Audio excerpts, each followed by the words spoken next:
Hi, my name is Sarah Lawrence. I'm from UC Berkeley, the Warren Institute, and I am the research partner for the East Palo Alto Smart Policing Initiative project. Our project is primarily using data from the ShotSpotter technology, which is a gunshot location detection system, to help identify shooting hotspots, understand the nature and context of shootings in the city, and then design strategies based on that analysis. For the first year, we spent most of our time really digging into the data. And ShotSpotter has primarily been used by this department as a rapid response tool. The department received the technology and it was launched in 2009.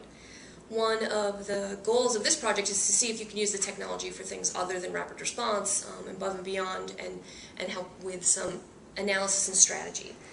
So what we've done is, as the research partner, I spent a good chunk of the last year or so really understanding the strengths and weaknesses of this data system that ShotSpotter, I believe, is used in 70 or 80 departments across the country, and there hasn't been a lot of analysis of what are the strengths and weaknesses of the data in a strategic analytical capacity. And what we found is that there are some definite strengths, and we think that this is a data source that departments can use to help better understand shootings in their cities. Locations seem to be very accurate. Time and date stamps are very accurate.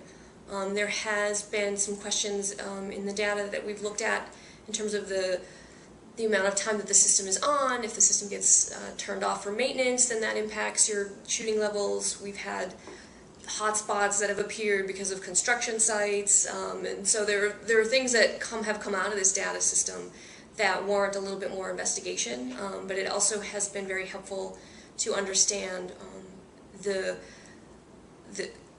shooting, the rounds. So the system records the number of rounds, multiple gunshots, how many, and I think that's a value add for this data. And so we're also starting to dig into looking at single gunshots, multiple gunshots, the extent of the rounds. Are there clips that are more than 20 in a clip? So I think that there's a lot of potential for ShotSpotter as an analytical tool for the departments, but I think that it's definitely not as straightforward and clean as perhaps this research partner thought when the project started.